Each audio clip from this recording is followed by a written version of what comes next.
வினோத் அண்ணா, நீ உள்ளே ஏன் பொட்டி எடுத்த? இப்போ வெளியே வந்து மக்கள் சப்போர்ட்லாம் பார்த்ததுக்கப்புறம் என்ன யோசிச்சுட்டு இருக்க? அவங்க வீட்டில் இருக்கவங்க என்ன சொல்லியிருப்பாங்க? ஏரியாவில் இருக்கிறவங்க என்ன சொல்லியிருப்பாங்க? இதெல்லாமே ஒரு மிடில் கிளாஸ் பையனை என்னால் புரிஞ்சிக்க முடியுது.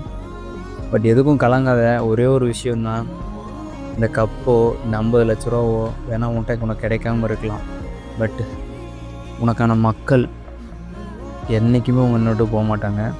உனக்கான சிம்மாசனம் உங்ககிட்ட மட்டும்தான் இருக்கும், யாராலையும் எடுத்துக்க முடியாது. அதை மட்டும் மைண்டில் வச்சுக்கோ. கிளம்பும்போது அந்த வீட்டில் கிட்டத்தட்ட 90 நாளுக்கு மேலே எங்களை சிரிக்க வச்சேன். பட் அந்த கிளம்புற கடைசி நிமிடங்கள்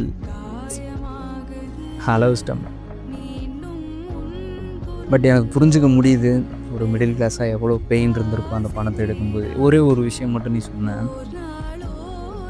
இந்த பணமும் எடுக்காமல் போயிட்டேன்னா எனக்கு அந்த